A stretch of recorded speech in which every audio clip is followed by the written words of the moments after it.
Bueno, para todos ustedes un abrazo fuerte en el nombre del Señor Jesús. Gracias a Dios, entonces, por permitirme compartir a ustedes la palabra.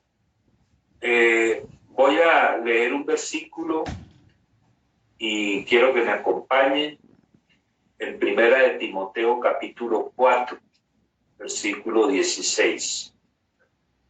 Saludo a todos los hermanos que están conectados a través de los diferentes medios, aquí por Zoom, también por Facebook, en fin. A todos ellos mi saludo. Seguramente que detrás de cada dispositivo hay más de una persona, pronto 2, 3, una familia. De tal manera que un saludo para todos ellos en el nombre del Señor Jesús. Primera de Timoteo, capítulo 4, versículo 16. Yo he titulado esta reflexión Cuidado con la doctrina, ya que ese es el tema de fe como doctrina. Primera de Timoteo, capítulo 4, versículo 16 dice: ten cuidado de ti mismo y de la doctrina. Persiste en ello, pues haciendo esto te salvarás a ti mismo y a los que te oyeren. Ten cuidado de ti mismo y de la doctrina. Persiste en ello, pues haciendo esto te salvarás a ti mismo y a los que te oyeren. Vamos a orar, vamos a invocar el nombre del Señor Jesús. Como decía nuestro hermano Julio César, lo podemos sentir a Él aquí con nosotros. Podemos percibir el aroma de su presencia, que es una presencia agradable para nosotros. Entonces, invoquemos el nombre del Señor. Señor Jesús, esta mañana te estamos dando gracias a ti por el privilegio que nos concedes de escuchar tu voz, tu palabra. Esperamos firmemente en ella, Señor, que tú nos darás la provisión que tanto necesitamos cada día, la porción, el pan vivo que descendió del cielo, la palabra tuya, esa palabra buena, agradable, perfecta, deliciosa a nuestros oídos. Señor, trata con cada uno de nosotros de la manera en que tú, Señor, lo decidas en tu voluntad. Trata también con los amigos que nos están escuchando. Todos ellos son muy importantes para nosotros.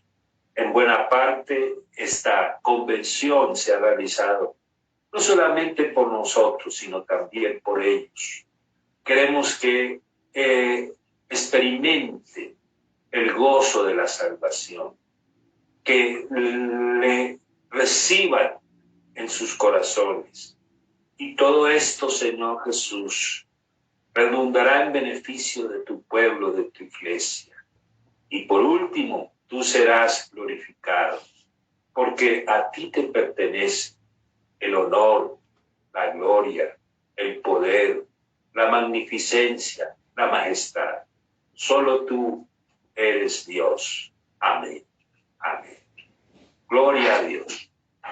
Bueno, hermanos, estaba recordando mientras preparaba esta reflexión algo que compartí con nuestros hermanos pastores en la pasada asamblea. Estaba hablando de la fe como estilo de vida. Pero hablando de este versículo que leímos al comienzo, inicialmente yo pensé que habían dos cuidados aquí. El cuidado de uno mismo, por un lado, y el cuidado de la doctrina por otro. ¿Por qué lo pensaba así? Porque yo hacía de la conjunción y le daba a ella un uso disyuntivo, es decir, que separa dos argumentos o dos planteamientos. Es decir, por un lado, cuidarse uno mismo y por otro lado, cuidar la doctrina. Pero leyendo el contexto, me di cuenta que la conjunción y no tiene un uso disyuntivo aquí, sino que tiene un uso explicativo. Y si tiene un uso explicativo, se trata de un solo cuidado. Podríamos entonces entender esto a la luz del contexto cercano, porque el contexto cercano, es decir, los textos que anteceden a esta declaración, dice la Escritura que el Espíritu claramente afirma que en los postreros tiempos, es decir, los tiempos que vivimos, algunos apostatarán de la fe. Dice que aquí se habla de la fe, la doctrina entendida como la fe, escuchando a espíritus engañadores y a doctrinas, resalto la palabra doctrinas, de demonios. Quiere decir que nosotros podemos traducir este texto de la siguiente manera, hablando del texto base. Ten cuidado de ti mismo, es decir, de la doctrina. Ten cuidado de ti mismo, esto es de la doctrina. Se lo voy a decir de una manera más clara para que ustedes me entiendan. Yo espero ser claro, que Dios me ayude para hacerlo. Se lo quiero decir de otra manera.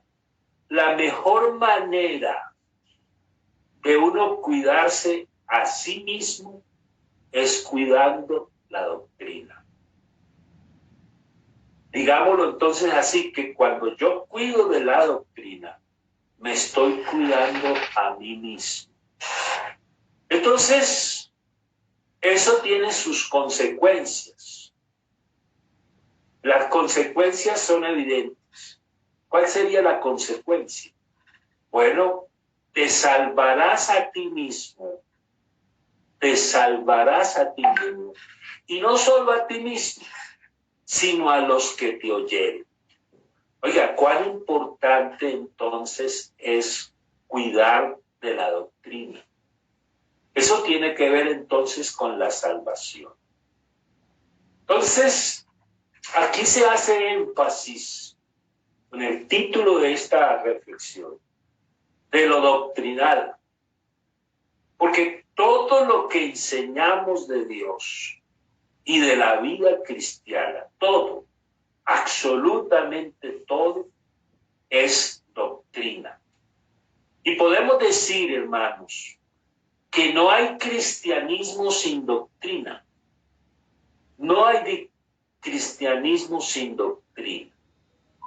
El hermano Eliseo decía que la doctrina es al creyente lo que el esqueleto es al cuerpo de una persona.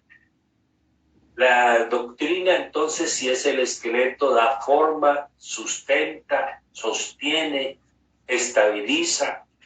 Entonces, esa doctrina tiene que ver con lo que Dios mandó a enseñar. Y mira, hermanos, yo me pregunté un día, y bueno, como me hice la pregunta, se la hice a un aspirante a ordenación. La pregunta que yo le hice, que yo me había hecho, es la siguiente. ¿Cuál es la principal doctrina que hay en la Biblia? Yo pensé que si esa doctrina era principal, lo era porque de ella se derivan todas las demás doctrinas. Y yo les pregunto esta mañana a mis oyentes, amados, pastores, ministros, diáconos, hermanos en la fe, ¿cuál cree usted que es la principal doctrina? Porque de ella se derivan todas las demás. ¿Sabe qué? Recordé algo. Recordé que las dos preguntas más importantes que responde la Biblia son, las dos preguntas más importantes que responde la Biblia son, número 1, ¿quién es Dios? Y número 2, ¿quién es el hombre? Esas son las dos grandes preguntas que responde la Biblia. La doctrina revela quién es Dios. Y la doctrina revela quién es el hombre. Y la doctrina revela el trato de Dios con el hombre. Y la doctrina revela cómo el hombre puede ser salvo a partir de la obra que el Señor realizó en la cruz del Calvario. Esas son las dos más grandes preguntas de la Biblia. Lo repito, ¿quién es Dios y quién es el hombre? Entonces, recordé también nuestros artículos de fe.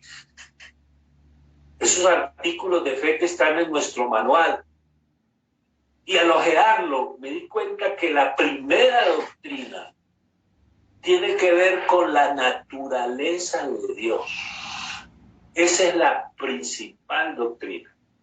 Y revisé otros artículos de fe. Revisé los artículos de fe de la Iglesia Pentecostal Unida Latinoamericana. Y me encontré con lo mismo. Que la primera doctrina que está allí en ese manual de doctrinas de verdades bíblicas, en ese manual, la primera doctrina también es la que tiene que ver con la naturaleza de Dios. Entonces, la importancia de la palabra es que nos revela a Dios, al Dios de la doctrina. Entonces, aquí estamos ante una verdad. Si Dios es salvador, pues Él por extensión salva. Si Dios es sanador, y cuando hablamos de que Dios salva, estamos hablando de todas las doctrinas que tienen que ver con la soteriología, es decir, con la salvación. Si Dios es salvador, Él salva. Si Dios es sanador, Él sana. Si Dios es libertador, Él liberta. Si Dios es perdonador, Él perdona. Si Dios es fiel, Él cumple sus promesas. Note usted que todas las doctrinas están relacionadas con lo que Dios es. Por eso la principal doctrina tiene que ver con la naturaleza de Dios. Pero yo quisiera hablar de esta doctrina principal.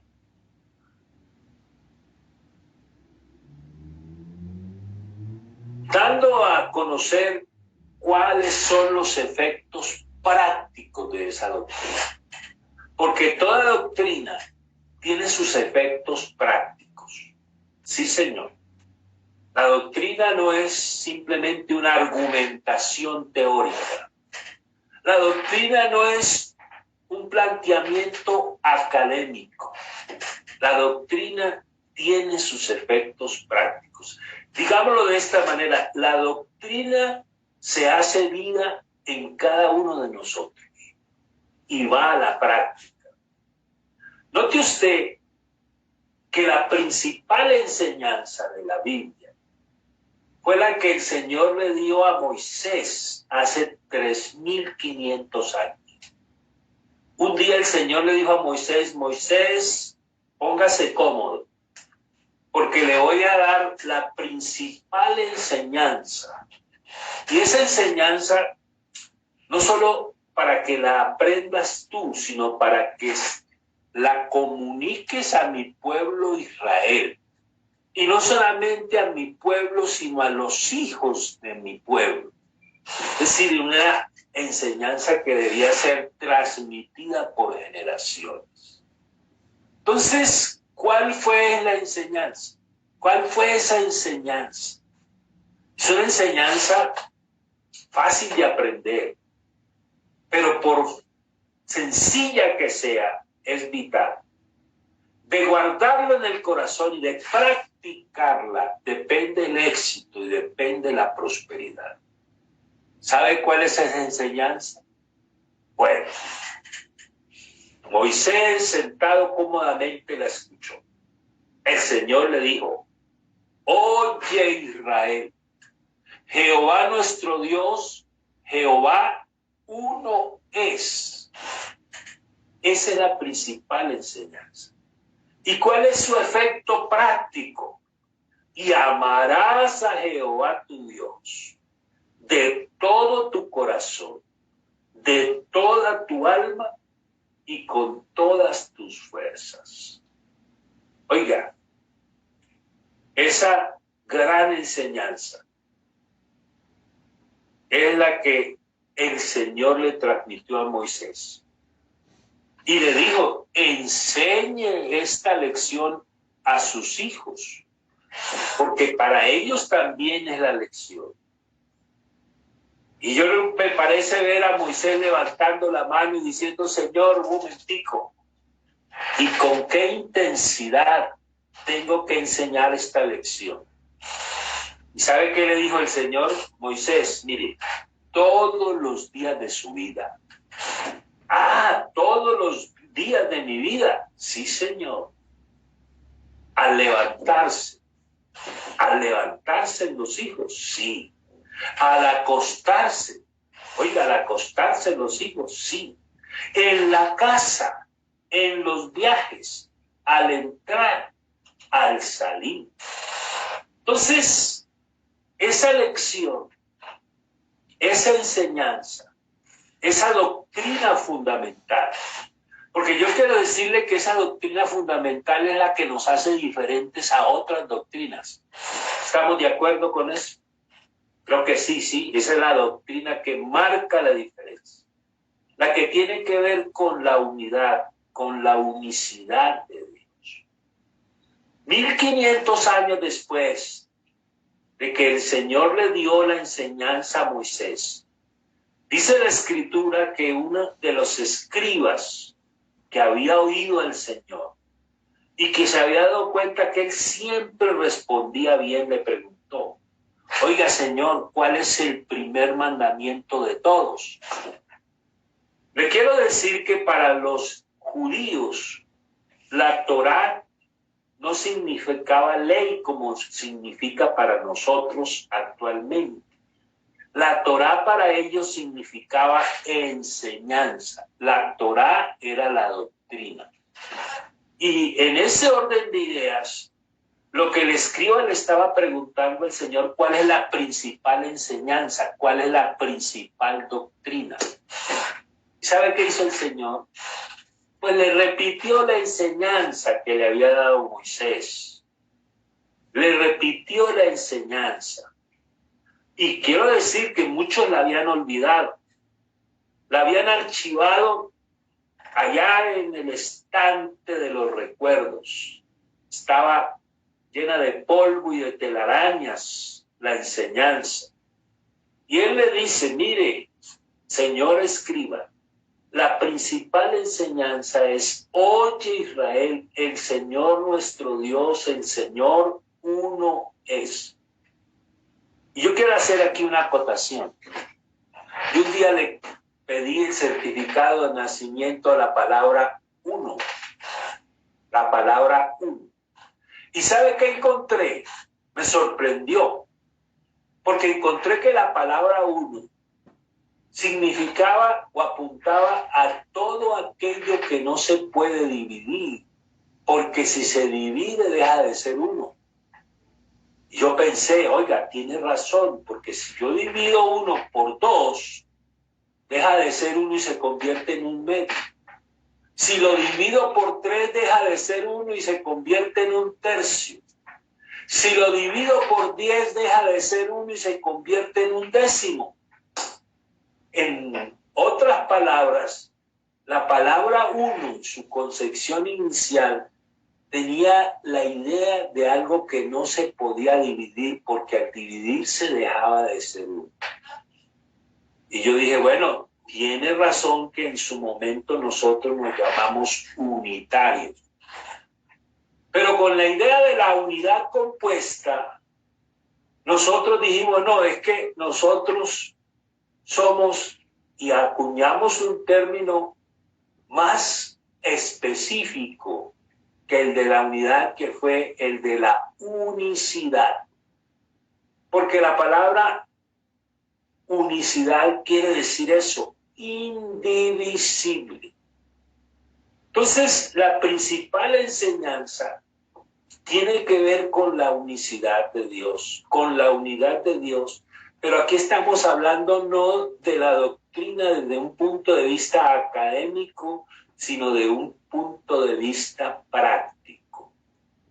Y usted dirá, bueno, esa enseñanza que se le dio a Moisés, que se le dio al escriba, ¿también es para nosotros?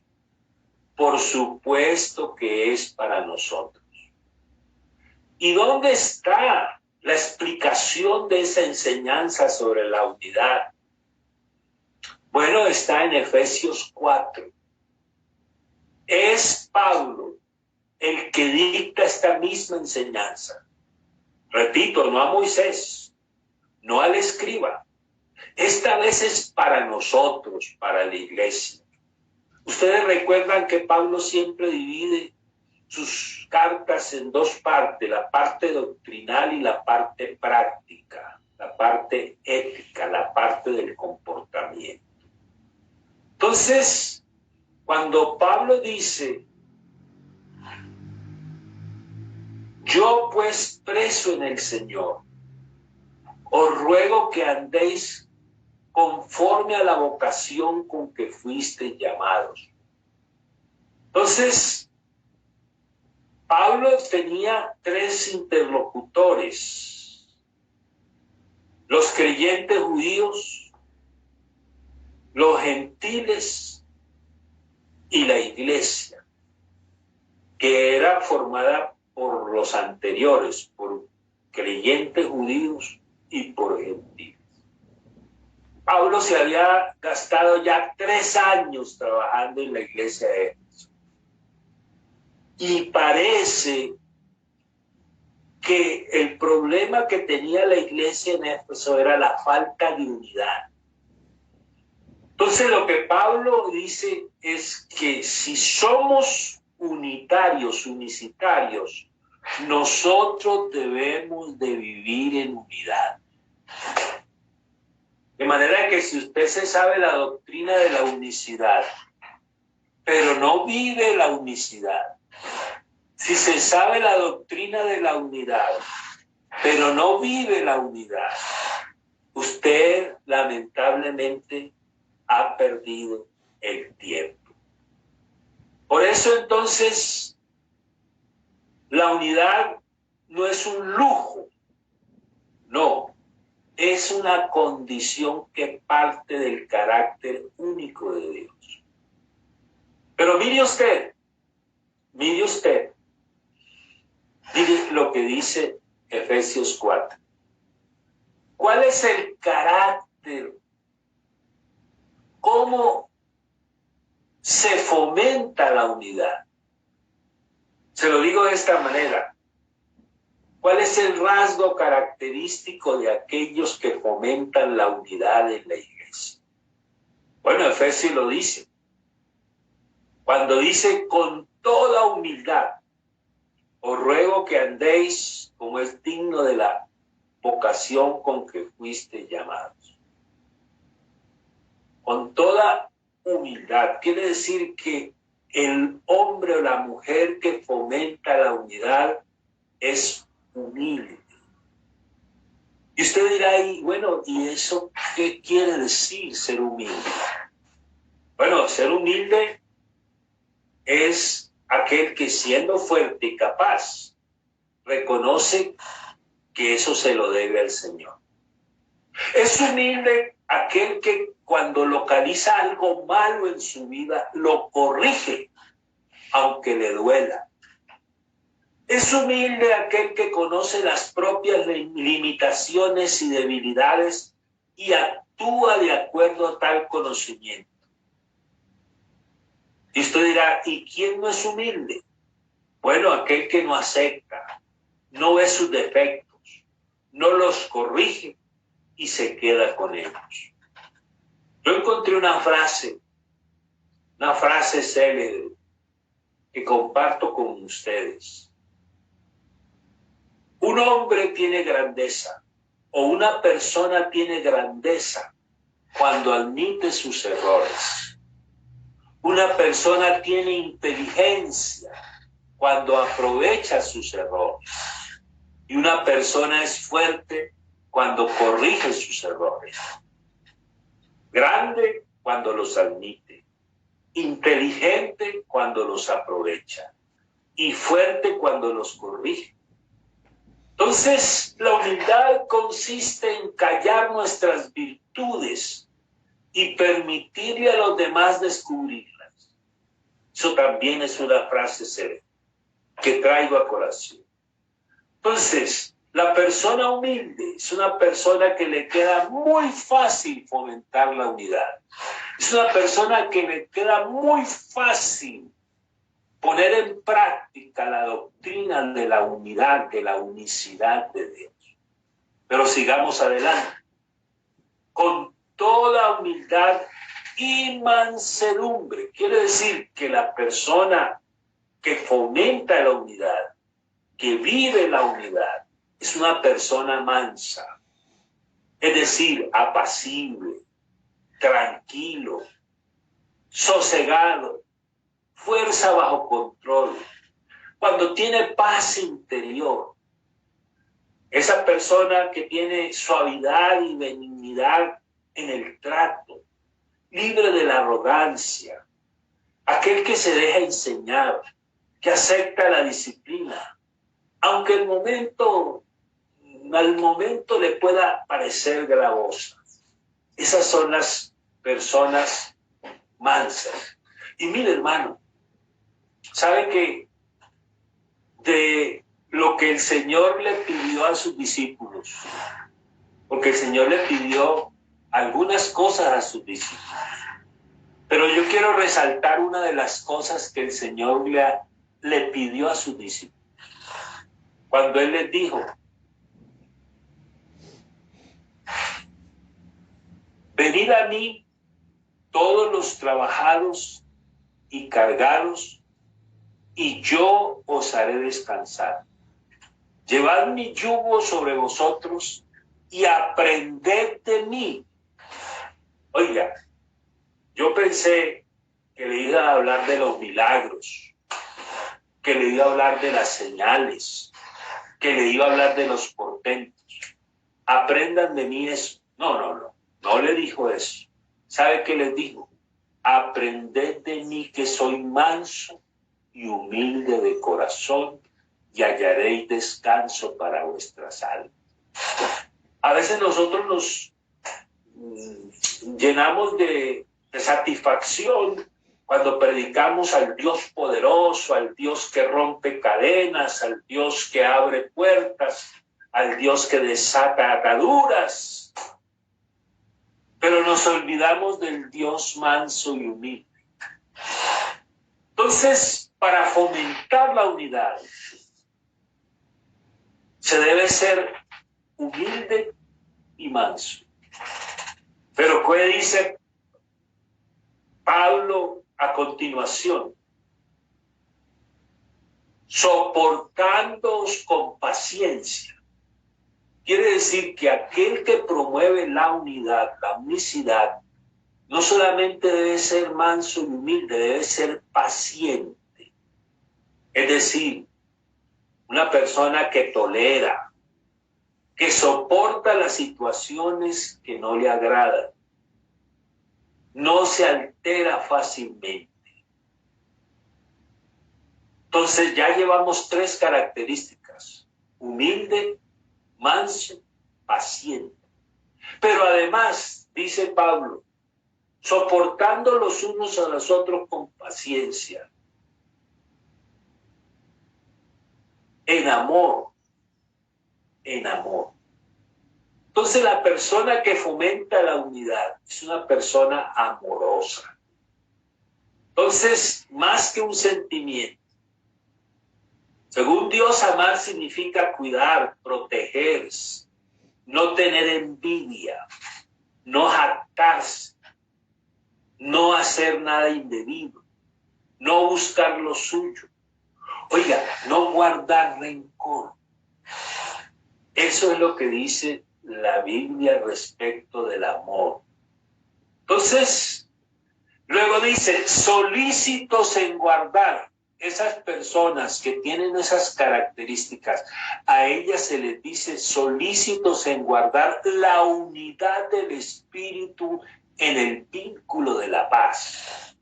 ¿Por qué? Porque somos un cuerpo. Porque tenemos un mismo espíritu. Porque tenemos una misma esperanza. Porque tenemos un Señor, una fe, un bautismo, un Dios y Padre de todos, el cual es sobre todos y por todos y en todos. Dice usted que la doctrina de la unicidad y de la unidad de Dios es la doctrina más importante de la Biblia. Y fíjese usted que Pablo escribe varias veces a las iglesias que el que ama a Dios y a su prójimo como a sí mismo ha cumplido la ley, porque en eso se resume la ley y los profetas. Quiere decir que si usted no se ha leído la ley y los profetas, pero es un hombre o una mujer que ama a Dios y ama a su prójimo, pasó el año. De lo contrario, lo perdió. En Juan 17, que es la oración sacerdotal, hay 3 ruegos. El Señor hace un ruego por sí mismo como hombre, como sacerdote. Hace un ruego por los discípulos, pero no solamente hace ruego por los discípulos, sino un ruego por los que han de creer en ellos, por la palabra que ellos van a compartir. Pero allí quiero decirles, hermanos, que hay 3 cosas que ameritan atención.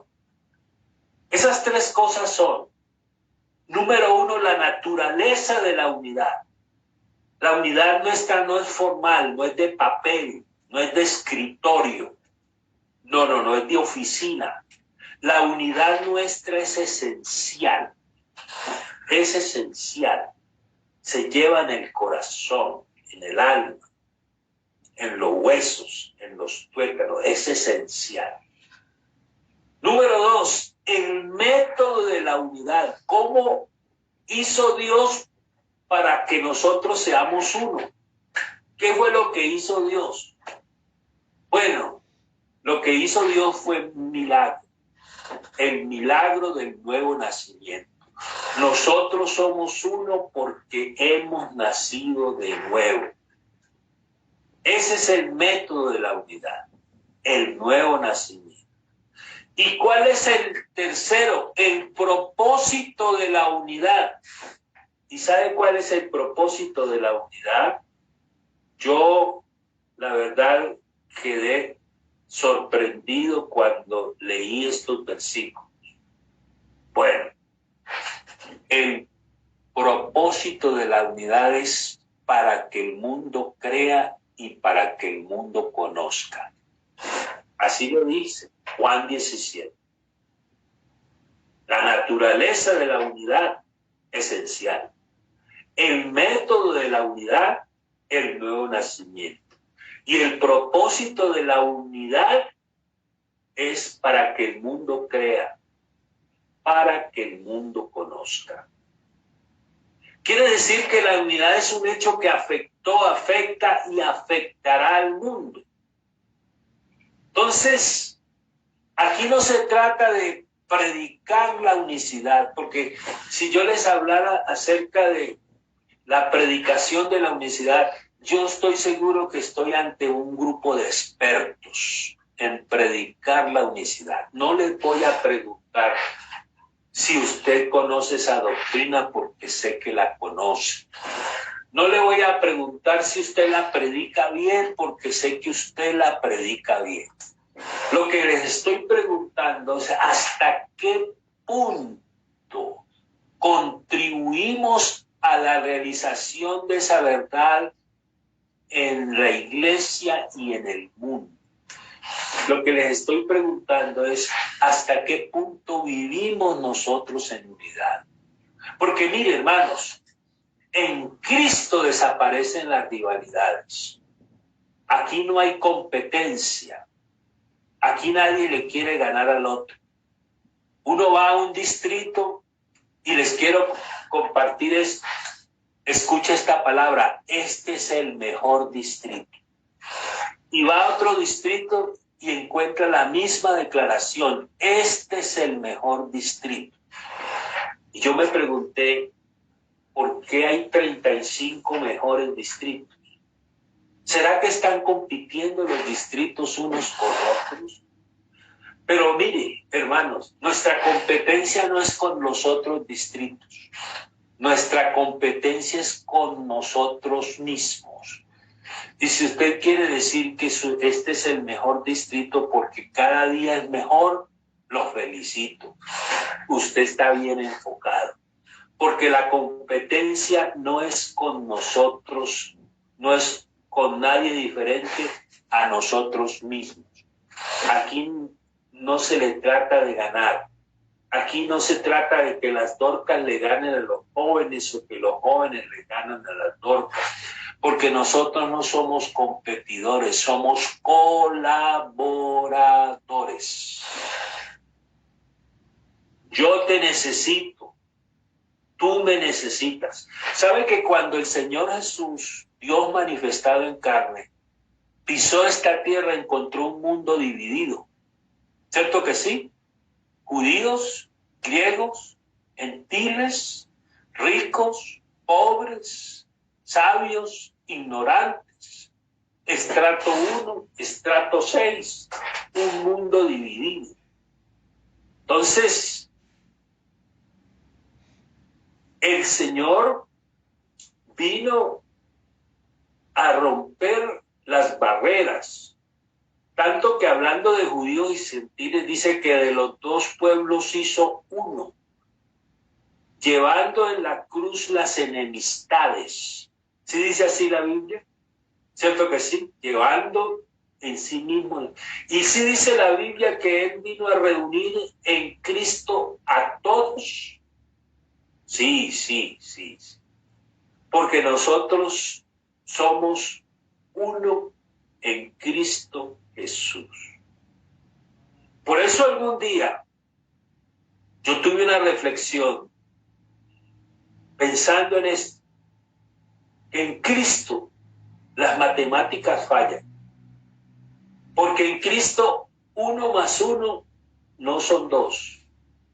En Cristo 1 más 1 es 1. En Cristo fallan las matemáticas. Y usted, si le preguntan por qué los cristianos son uno, usted puede decirle porque se aman. Y si le preguntan por qué se aman los cristianos, usted le puede responder porque son uno. Porque el vínculo de la unidad es el amor. Ese hermano que está ahí a tu lado es importante. Ese hermano que está a tu lado es necesario. Ese es el camino que hay que seguir transitando, la doctrina más importante. A veces es más fácil aprender que desaprender. Y si tenemos que desaprender hoy, vamos a hacerlo. La más importante doctrina, que se llama por algunos eruditos la ley suprema, el primer mandamiento, el gran mandamiento, el cumplimiento de la ley, el resumen de la ley. Esa es la doctrina que no aprendieron ni practicaron los demonios. Porque los demonios se saben la doctrina de la unicidad. ¿Sabe por qué lo digo? Porque la Biblia dice, ¿crees que Dios es uno? Bien haces. Los demonios también creen y tiemblan. Es decir, que si alguien se sabe la doctrina de la unicidad es el diablo. Pero fíjese usted que esa doctrina no la aprendieron los demonios en la práctica, la aprendieron académicamente. Entonces, el que causa divisiones en la iglesia, oiga, el que causa divisiones en la iglesia, ¿contra qué doctrina está atentando? Contra la doctrina de la unicidad, de la unidad del cuerpo.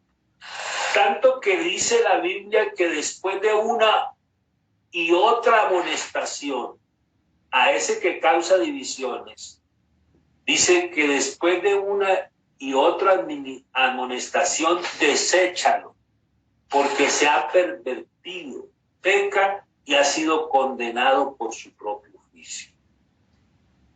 Esa doctrina que no aprendió el monarca sabio y como consecuencia su reino fue dividido. Esa doctrina que enfocaron mal los hombres de Babel y su lengua les fue confundida. Oiga, la doctrina que no estaban practicando los creyentes carnales de Corinto. ¿Cierto que sí? Yo soy de Pablo, yo soy de Cefas, yo soy de Apolos, yo soy de Cristo. Los hermanos de Corinto tenían todos los dones, pero tenían un problemita. No practicaban la unidad. Y por eso cuando Pablo tiene que escribirles, les hace una pregunta. ¿Y sabe cuál es la pregunta? ¿Acaso está dividido Cristo? Oiga, tremenda pregunta, ¿verdad? ¿Acaso está dividido Cristo? En otras palabras, los hermanos nuestros carnales de Corinto no estaban practicando la doctrina de la unidad, de la unicidad. Entonces, aquí tenemos un auditorio con ministros que vamos a seguir caminando a las premisas de la más importante doctrina. ¿Cuál es la más importante? La unidad, la unicidad de Dios. Entonces, para ese mundo dividido de ricos y pobres, sabios e ignorantes, blancos y negros, mestizos, aquí hay un pueblo unido con lazos indestructibles por una obra perfecta, por un Dios único, perfecto, sabio, bueno, excelso, sublime, sin par. Mire, de la importancia de la unidad se han dado cuenta los directores de equipo, de fútbol. Sí, ellos saben que en su equipo tienen que jugar como si fueran uno para poder ganar. Aquí no hay lugar para las estrellas rutilantes, no. Aquí la única estrella tiene nombre. La única estrella de este equipo nuestro se llama Jesucristo. No hay otro. Él es el que se lleva todos los honores, el que se lleva toda la gloria, el que se lleva todo el reconocimiento, el que se lleva toda la alabanza. La gloria es para ti, cantamos. Todo el reconocimiento es para ti. En un canto reverente unimos nuestras voces para adorar. Entonces, los directores de equipo, los agricultores, ¿sabe que siempre he puesto este ejemplo? Un caballo arrastra 500 kilos y 2 caballos no arrastran 1000 kilos, sino 1500 kilos. Quiere decir que donde hay unidad se producen milagros. Es el milagro de la sinergia. Es el milagro que descubrieron los sindicalistas. ¿Usted no ha escuchado las marchas de los sindicalistas? Ellos dicen, el pueblo unido jamás será vencido. El pueblo unido, la importancia de la unidad. Entonces aquí no hay lugar para la envidia, para las rivalidades, para el egoísmo, para el partidismo, para los pleitos, para los celos, para las disensiones. Aquí hay lugar para la armonía, esa que es buena y deliciosa. Es esa armonía en la que el Señor envía bendición y vida eterna. Esta iglesia, esta nave llamada iglesia, avanza impulsada por los vientos de la unicidad y de la armonía. ¿Cierto que hay coros que no las pueden cantar todos, cierto? Hay coros que no se pueden cantar en todas partes y que solo cantamos nosotros. Es esos coros que hablan de que Cristo es único, de que Cristo es uno. Él de los pueblos hizo uno, derribó la pared intermedia de separación, un solo nuevo hombre, un solo cuerpo. Y si andamos en luz como Él está en luz, tenemos comunión unos con otros y la sangre de Jesucristo nos limpia de todo pecado. Mire, Napoleón dijo, una de mis más grandes ideas ha sido la unión de los pueblos. Manuel Belgrano, prócer argentino, dijo, no busco gloria sino la unión de los americanos. Bolívar dijo algo que me enseñaron en el colegio. Si mi muerte contribuye a que cesen los partidos y se consolide la unión, yo bajaré tranquilo al sepulcro. Bueno, les quiero decir que lo que no logró Napoleón, ni Belgrano, ni Bolívar, lo que nadie pudo ni podrá lograr, lo logró el que dijo, yo y el Padre uno somos. Entonces podemos levantar la voz hoy. Hermanos, compañeros de ministerio, hermanos que me escuchan, amigos, podemos levantar la voz, llenar nuestros pulmones y exclamar, vivimos esta gran doctrina para que nos vaya bien y seamos prosperados. Miren, hermanos, lo que no hizo ningún hombre, lo ha logrado hacer el Dios de esta iglesia. El Dios de esta iglesia, en el que somos uno, en Él, en Cristo Jesús, Señor nuestro. En 40 años,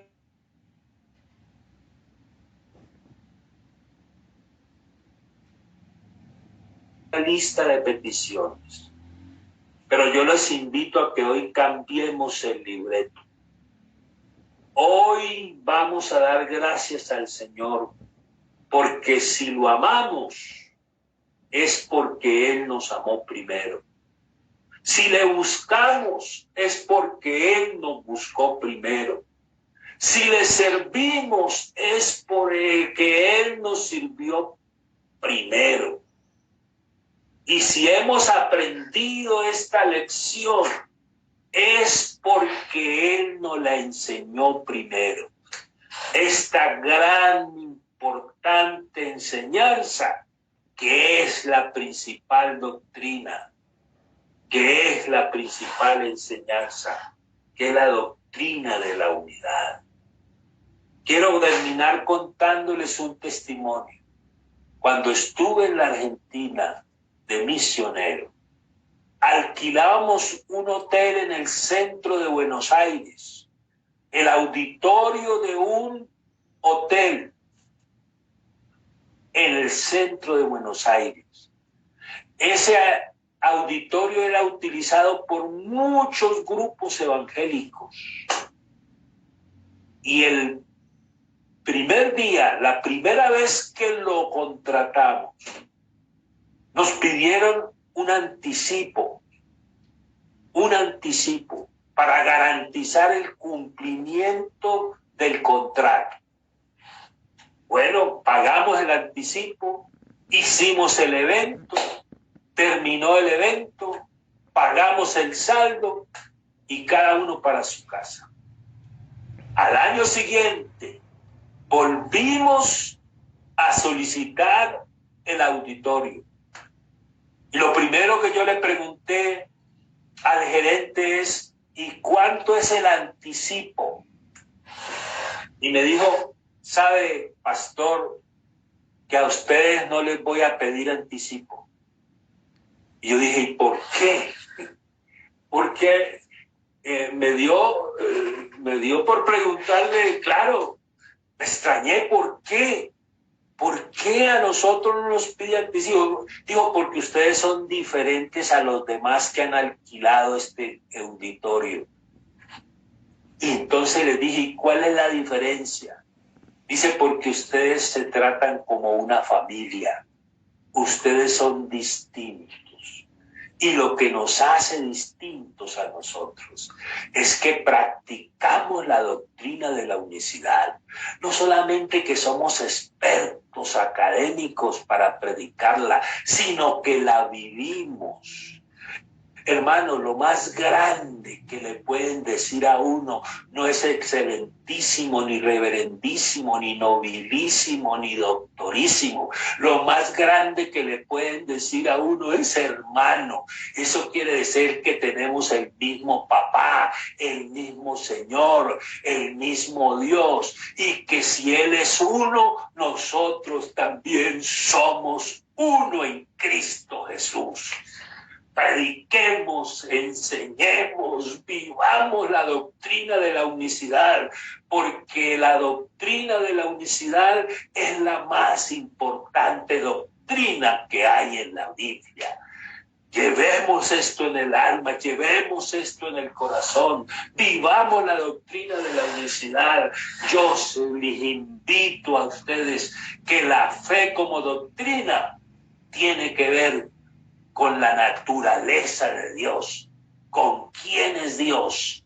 Y cada cosa que es Dios es para vivirla, es para disfrutarla. Si Él es Salvador, nosotros disfrutemos de la salvación. Si Él es sanador, disfrutemos de la sanidad. Si Él es libertador, disfrutemos de la libertad. Si Él es perdonador, disfrutemos del perdón. Por favor, vivamos la doctrina. La doctrina no es solamente para predicarla. La doctrina es para vivirla. Pongámosle pies en la tierra a la doctrina y caminemos por esta senda gloriosa y avancemos. Tenemos 84 años de historia. Esta iglesia tiene 84 años de historia y ¿sabe qué es lo que ha permitido que esta iglesia todavía esté en pie?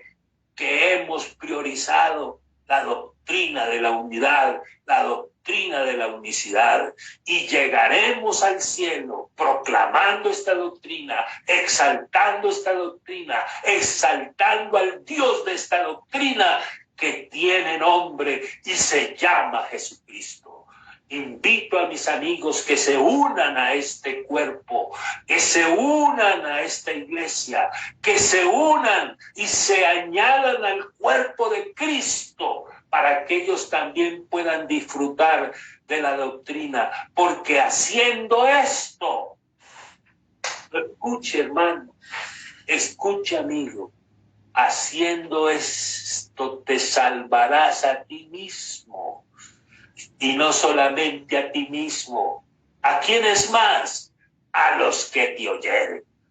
Que Dios les bendiga, que Dios les guarde, que Dios les ayude, que Dios les prospere. Pastores del Distrito 4, creyentes del Distrito 4, amigos, los amo en el Señor. Ustedes son parte esencial del cuerpo de Cristo y los valoro como ellos son una de las cosas más importantes.